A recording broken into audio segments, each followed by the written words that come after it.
Good evening and welcome. Let's take a look at our top story this hour. The U.S. Secretary of State, Mike Pompeo, has defended the basis for killing Iranian General Qasem Soleimani, but has declined to present any evidence, saying that President Trump's decision was entirely legal and that he did the right thing.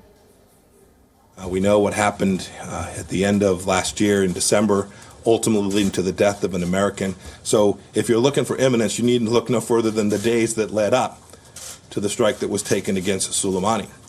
And then you, in addition to that, have what we could clearly see were continuing efforts on behalf of this terrorist to build out a network of campaign activities that were going to lead potentially to the death of many more Americans. It was the right decision. We got it right. The Department of Defense did excellent work, and the president had a entirely legal, appropriate, and a basis, as well as a decision that fit perfectly within our strategy and how to counter the threat of malign activity from Iran more broadly. Pompeo also rejected the idea that General Soleimani has been visiting Iraq on a diplomatic peace mission. He said that the suggestion was fundamentally false.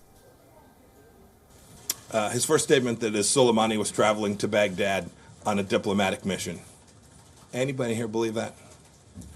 Is there any history that would indicate that it was remotely possible that this kind gentleman, this diplomat of great order, Qasem Soleimani, had traveled to Baghdad for the idea of conducting a peace mission? I made you reporters laugh this morning. That's fantastic. Now we are joined by Lieutenant Stephen Rogers, live from Washington. He is the former U.S. military intelligence officer and FBI and National Joint Terrorism Task Force member. Good evening to you. Now, Trump spoke of picking 52 targets. Pompeo says that it will be done as per the international law. Are State Department and Trump on the same page here? Look, the President of the United States has always made it clear that any military operations will certainly comply with the law. The fact of the matter is that the United States military never, ever publicizes where the targets are and at what time targets will be hit. So just to make it clear, the Secretary of State was right and the President is right that any targeting will comply with law. Pompeo says that it was not a diplomatic visit.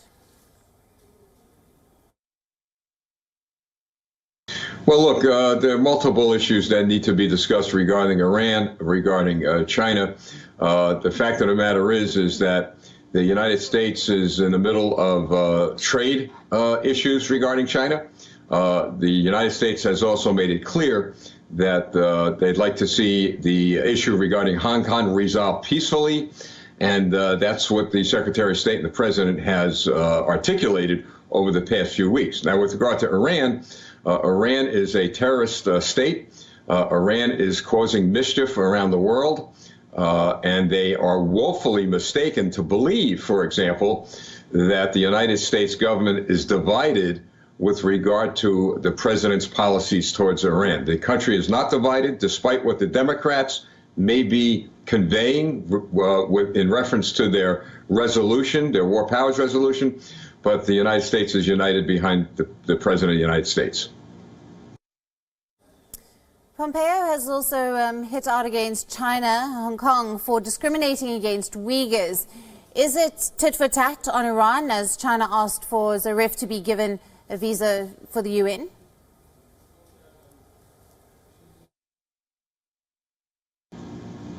Well, listen, this individual, look at in the view of many people, he's not an army general, he's a terrorist.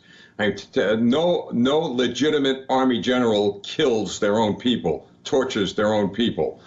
This was not a diplomatic visit, as the Secretary of State said. In fact, the Secretary of State made it clear to look at this guy's record, look at his past. This was clearly, according to the intelligence that the United States government got, was a meeting to not to talk about diplomacy, but to talk about attacks, particularly against U.S. national interest. Thank you very much for that. That was Lieutenant Stephen Rogers joining us there for the latest on Soleimani.